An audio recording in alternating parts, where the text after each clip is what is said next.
Hello everyone and welcome to Bhasi's IAS.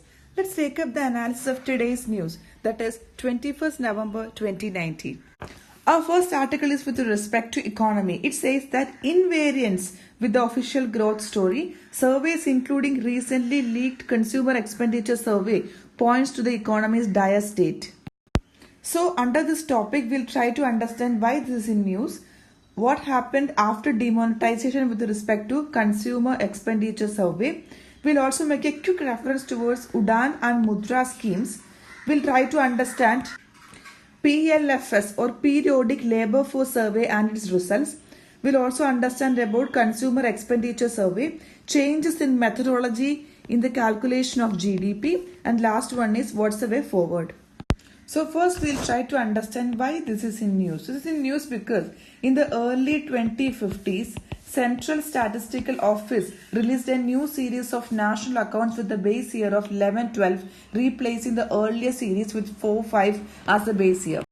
So in the year 2015, Central Statistical Office said that they are revising the base year for the calculation of national accounts from the old base year of 2004-5 to the new base year, that is 2011-12. Basically, this is not the cause of news. The news is there because after this revising, this is a routine exercise for any statistical office. Surprisingly, after this revisal, annual GDP growth rates were distinctly higher in the new series compared to the old series. Because of that, the widespread skepticism was welcomed by the revised estimate as they were out of line with economic correlates such as bank credit growth, industrial capacity utilization, and growth in fixed investments, all of which showed a downward trend. And another important point to be noted is that until very recently, government claimed that economic success was based upon the consumption-led growth model as against investment-led growth in the previous decade. So according to the current government claim, economic growth is based upon consumption-led growth model and not based upon investment-led growth. Now let us understand what is the after effect of demonetization in this consumption-led growth model. Demonetization of high-valued currency notes, output and employment contracted across the economy. This was analyzed by most professionals and popular accounts, yes we know. But what is surprising factor is that official figures show domestic output expanding by 8.2% during the year, highest in a decade, to the dismay of most observers and international agencies. When the critics emerged blaming that how come 8.2% growth will be there after demonetization, government is of the stance that because they are using latest global templates for estimating GDP, improved methods and much larger data. And the office also records that defending the higher growth estimates, government contended that traditional surveys have failed to capture output and employment generated in the newer platforms and digital economies such as Ola and Flipkart, and the outcomes of various micro and industry specific initiatives like Mudra and UDAN. So because of capturing all these new sectors and industries, the growth has been shown as 8.2%. Now let us have a quick reference towards Mudra Scheme. Mudra stands for Micro Units Development Refinance Agency. So basically this is a central government scheme and the objective is fund the unfunded enterprises. So when you fund the unfunded enterprises, we are bringing such enterprises to the formal financial system and extending affordable credit to them. It enables a small borrower to borrow from all public sector banks such as PSU banks, regional rural banks or RRBs and cooperative banks, even the private sector banks, foreign banks, microfinance institutions and NBFCs or non-banking financial companies. So loans up to 10 lakhs will be given for non-farm income generating activities. The condition is that it have to be a non-farm income generating activity. And such schemes were launched from 2015 onwards in India by Prime Minister. So as you can see from the slide here, it was introduced in the year budget presentation of 15-16, proposed the creation of Mudra Bank, that is Micro Units Development Refinancing Agency Bank is created with a refinance corpus of 20,000 crore and a credit guarantee corpus of 3,000 crores. This particular scheme is to set up through a statutory enactment and would be responsible for developing and refinancing all microfinance institutions which are in the business of lending to micro or small business entities engaged in manufacturing, trading, service activities through a scheme, namely Pradhan Mantri Mudra Yojana. Under this scheme, there are three types of loans available. And these loans are namely Shishu, Kishore and Tarun. So up to 50,000 rupees, it is under Shishu. Between 50,000 to 5 lakhs, it is under Kishore, and 5 lakh to 10 lakh, it comes under Tarun scheme. Now let us have a quick reference towards our next scheme, that is UDAN. UDAN stands for Ude Desh Ka Aam Nagarik. It is a regional air connectivity scheme of India. So when it stands for regional means it is domestic. That means within India air transfer is being specified. The main aim or the objective of the scheme is bringing air travel within the reach of common man. Now we'll try to understand what are the highlights of the scheme. This offers subsidy to airlines for flying to domestic airports with limited connectivity. So there's a fare cap of rupees 2,500 per hour of flying by plane and 5,000 for helicopters. State governments and airport operators will contribute to the scheme. The key important point to be noted is that 50% seats of UDAN flights to have a fare cap of 2,500 rupees and the rest will have market-based pricing. This is applicable on flights from 200 kilometers to 800 kilometers distance. Hilly, remote, island and security-sensitive regions have no distance limit. Centre will provide concessions on VAT and service tax to the airlines. No land charges, parking charges, there is no terminal navigation landing charges. A regional connectivity fund will be created. Now we will also have a quick reference towards PLFS, that is Periodic Labour Force Survey. So the Periodic Labour Force Survey, which was introduced in the year 2017, with certain changes in the survey methodology, data collection mechanism and sampling design vis-a-vis the earlier it was a quinquennial survey. So this was replaced by the PLFS survey, and this is an employment and unemployment survey. Okay, this focus upon employment and unemployment survey. Before it was conducted by NSSO as a quinquennial survey, that means once in 5 years. Now from 2017 onwards, we have a normal employment unemployment survey which is called PLFS survey. Basically, the PLFS has been launched with an objective of measuring quarterly changes of various labor market statistical indicators in urban areas as well as generating annual estimates of these indicators both for rural and urban areas, which can be used for policy making. So the main change from the earlier quinquennial survey is that the new survey, which is introduced in 2017, will start a quarterly urban survey and annual urban and rural survey will be conducted. The PLFS results initially leaked last year but officially released in May this year, that is in 2019 it was officially released, showed some disturbing trends. First, they revealed that unemployment rate has risen to 8.3% of labor force. So unemployment rate have increased to 8.3% of labor force. It is highest over 40 years. Secondly, the result shows that for the first time ever, employment level have decreased or declined between 11-12 and 17-18. The estimated fall in employment was in range of 6.6 million to 15.5 million population. And the thirdly and the most important fact which is shown is that survey demonstrated that wage rates have stagnated both in rural and urban areas. So all the survey results demonstrate that there have been an unprecedented job losses, wage have stagnated and per capita consumer expenditure have either stagnated or fallen. So by implication, poverty rates, that is measured by an absolute level of consumption translated into money terms, are likely to have gone up.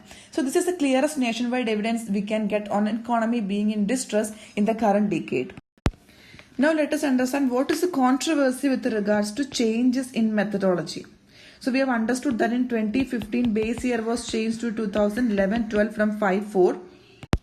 Yet the official GDP estimate shows a respectable level of 5 to 6% average annual growth rate in the past few years. Though the rate is declining, the divergence raises the question, are the numbers really plausible given that macroeconomic parameters in the labor force and private household consumption have slumped? So industry is of the opinion that there is something amiss in the GDP estimate, closing the loop where we began. That is, GDP growth rate seems overestimated on account of questionable changes in methods and use of unverified data sets. In reality, the output growth has probably been far lower than the official estimates, as shown by statistical exercises to validate the official GDP estimates. So we are summing up the discussion. Changes in methodology have resulted in two facts. First one is that GDP have been overestimated from past 6 years. At the same time, there is lack of correlation between GDP growth rates and the macro variables. So, the decline in consumption is in line with the fall in employment and the wage stagnation. This as reported by the PLSF data. So, hence the latest leak seems to not only question the official growth rate but also supports the contention raised about a possible overestimation of GDP. We have discussed here overestimation of GDP. So in the current series, on account of questionable methodological changes and introduction of unverified data resources for estimation of domestic output. So while taking a recap of our discussion on this particular topic, we have seen why this is in news. After demonetization, what was the effect on consumer expenditure survey? We also made a quick reference towards UDAN, Mudra and PLFS. We have seen the result of PLFS survey and we have seen consumer expenditure survey and the results in the methodology of GDP calculation and what's the way forward. Now let us go ahead with our next article. This is regarding FTA. FTA means free trade agreements. The myths around free trade agreements. FTAs can ensure market access to only the right quality products at competitive prices. In this particular discussion, we'll go ahead and see why this is in news, what is the impact of FTA on export, investment, gross value chain, and what is impact on its domestic industry, and what's the way forward. Now let us understand why this is in news. This is in news because India have decided not to join RCEP or the Regional Comprehensive Economic Partnership. So there were a lot of critics said about India's decision of not joining. Most looked at the effect of decision around 4 issues, that is exports, investments, integration into the global value chain and the domestic industry. Now in this particular discussion, we will have a different side of understanding regarding experiences countries have had with FTAs. First, we'll try to understand impact on exports. So do FTAs or free trade agreements lead to an increase in exports? Few economists have argued that by not signing RCEP, Indian exporters would miss on exporting to RCEP countries. But having been said that, India already have an FTA with ASEAN countries and other countries like Japan, South Korea, and 3/4 of the bilateral trade already happens on a zero duty or a zero import. So India also have a small preferential trade agreement with China. But industry is of the opinion that mere signing of an FTA does not guarantee an increase in the exports. If import duty in the partner country is high, there is likelihood of an increase in the exports by 10% or so when this duty becomes zero. But chances of exports increasing are low if import duty to the partner country is low, at least 1 to 3%. From this account, FTAs are no use for exporting to Singapore, Hong Kong as regular import duties are zeros. So FTAs with Malaysia, Japan, Australia, New Zealand, Brunei, etc. benefit few product groups only as more than 60% imports into these countries happen at zero duty of all countries. This is a little additional market access. Most critics have missed this detail. It's been said that but even the high import duties coming down to zero, if the import duties comes down to zero, this also doesn't even guarantee that there is an export across sectors. We have an example with respect to Japan. India have decided to export apparels to Japan, that means textile sector. Subsequently, Japan have reduced duty from 10% to zero for Indian apparels through an FTA in 2011. But India's apparel exports to Japan have decreased from 255 million to 152 million in 2018. So blame it on to Japanese non-tariff barriers to trade such as special sourcing requirements, etc. But countries have to resolve this bilaterally. To summarize, FTAs can cut import duties, but this is not only a factor for increasing export. This is only one of the many factors that decide if exports will increase or not. So we can summarize by saying that if there is an FTA is signed, there is no guarantee that exports will increase. It is only one of the many factors. Next, let us understand about the next factor, that is investment flow. When we are looking at the investment flow, most investments in the country are a result of packages such as tax cuts, cheap land, power, facilities, infrastructure, etc. offered by the host country. Subsequently, what we can observe is that if a country is not the most efficient economy, some level of an import wall helps in getting external investments. Without our import wall, many firms may shift production to the most efficient FTA partners countries for exporting back to the home market.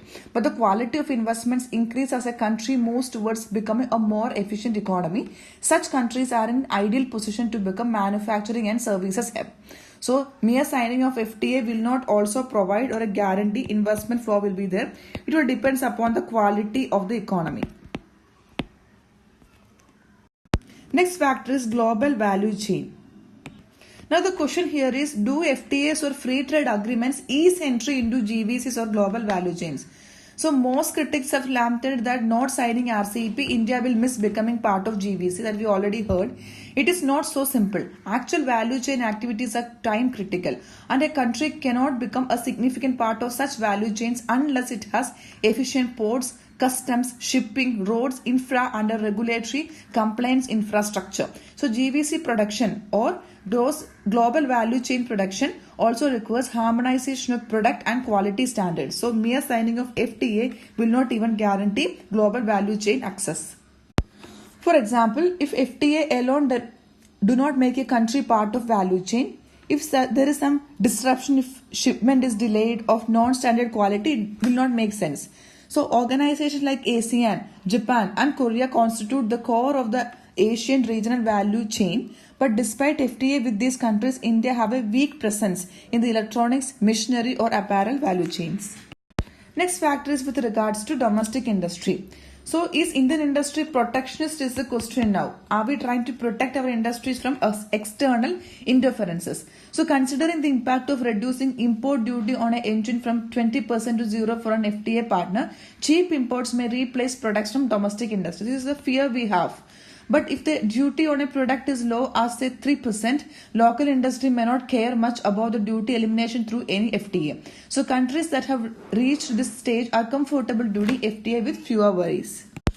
While we are seeing the way ahead, FTAs can ensure market access to only right quality products made at competitive prices. Improvement in firm level competitiveness is a must. Government can help by ensuring lower duties on raw materials and intermediaries that on the concerned finished products. So it can set up an elaborate quality and standard infrastructure for essential products. Most countries does this. They regulate imports through such requirements and not through tariffs. Our next topic of discussion is with regards to National Register of Citizens or NRC. There are two articles which talks about this NRC in today's newspaper. The first one is that Centre plans NRC exercise in all over the country, said by Amit Shah. Home Minister says that there will be no bias and survey will be repeated in Assam again. Second article talks about senseless. A nationwide extension of NRC is bizarre and a repeat of it in Assam is illogical. Now let us understand these articles in detail. So under this particular discussion and the topic, we'll go ahead and understand why this is in news, what is NRC or National Register of Citizens, what is CAB or Citizenship Amendment Bill, and how is NRC in Assam functioning right now, what is about 1985 Assam Accord and how it is related to NRC in Assam, and what is the way forward. First, let us understand why this is in news. This is in news because the process of creating NRC or National Register of Citizens will be undertaken across India. This is said by Home Minister Amit Shah. And he added that whenever it is done, exercise will be repeated in Assam. And the NRC has no provision to exclude any person of any religion. All Indian citizens will be included irrespective of their religion in the NRC. Basically, NRC was undertaken as per the Supreme Court directive. It will be carried out across the country. No one, irrespective of the religion, should be worried. NRC doesn't discriminate against any Indian citizen on the basis of religion. It is just a process to get everyone in the NRC, and whenever it is done, it is only obvious that it will be repeated in Assam. This was said by Mr. Amit Shah. So what are the takeaways from this announcement for us? NRC will be done for entire country. and it will be repeated again in Assam when we are doing this process. Now let us understand what is NRC or National Register of Citizens. It is actually a register maintained by Government of India containing names and certain relevant information for identification of Indian citizens of Assam state on the basis of their faith. The register was initially specifically made for Assam state. However, now the news is that Home Minister Mr. Amit Shah declared during a parliamentary session that he would like to extend this NRC process to the entire country. A register something like this, including information about all the citizens of India who all are residing, etc., was first prepared in the year 1951 for the census of India, and since then it has not been updated until recently. Last year, the northeastern state of Assam, has become the first state in India where the updating of NRC is being taken up to include the names of those persons whose names appeared in the NRC in 51 and is still alive, or of presently living descendants who are permanent residents within the state. So what is NRC? The National Register of Citizens is a register maintained by Government of India containing names and certain relevant information for identification of all genuine Indian citizens. The register was first prepared in the year 1951 for the census of India, and since then it has not been updated. Now let us understand NRC process or National Register of Citizens in Assam. Let us have a timeline of this NRC process in Assam. So 1951, as we have just discussed, the first NRC was prepared as part of Census of India. The first NRC to check illegal inflow of people happened. In 2013, Supreme Court directs state to update NRC. The state means Assam. Supreme Court directed Assam to update the NRC. 2015 process to update NRC begins. So in 2018, draft released around 40 lakh names were excluded. In June, additional draft excludes 1 lakh people. So August, 19 lakh people, that means as of now 2019 data, 19 lakh people left out of NRC and stand excluded from the list. So as of 31st August, 19 lakh people excluded. So 31st August, the updated National Registry of Citizens was released in Assam after Supreme Court deadline. Of the 3.3 crore people, 3.11 crore figured in final list, while 19 lakh residents were excluded. This led to protest about an uncertain future of such a large number of people. The government, however, has allayed such fears, saying that no person whose name not there in the final list will be detained. Now we'll understand why this update of this registry of citizens. The process of NRC update was taken up Assam as per the Supreme Court direction in 2013. This is also to weigh out cases of illegal migration from Bangladesh and adjoining areas. So migration is also a concern with respect to Assam because it have open borders with Bangladesh. NRC updation was carried out under the Citizenship Act of 1955 and according to rules framed in the Assam Accord. Now we'll try to understand a deadline, that is March 24, 1971 was kept. So why it is the date? Why it is a cut-off date like this? There have been several waves of migration to Assam from Bangladesh. We just discussed that. But the biggest was the 1971 when the Pakistan army cracked down, forces many to flee to India. The Assam Accord of 1985 that ended the 6-year anti-foreigners agitation decided upon the midnight of March 24, 1971 as the cut-off date because of that. Now let us understand another important factor of this NRC, that is Assam Accord. How Assam Accord is playing an important role in this discussion. So as we can see from the slide, Assam Accord was signed in the year 1985. It was a MOU or the MOS signed between representatives of Government of India and leaders of Assam movement in New Delhi in the year 1985 on August 15.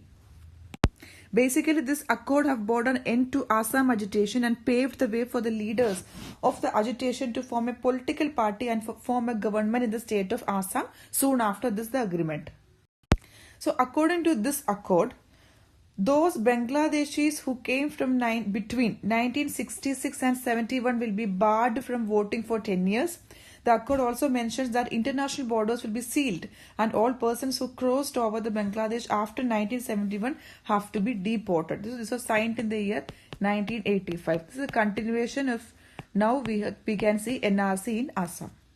Now let us have a quick reference towards CAB or Citizenship Amendment Bill.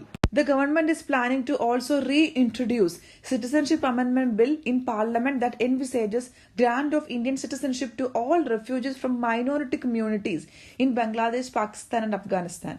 So we know that all the three nations Muslims are in majority, and therefore the bill effectively denies benefit to Muslim minorities from other neighboring countries including Myanmar, because Myanmar we have an issue of Rohingya Muslims who face prosecution and they keep on migrating to India from the northeastern borders.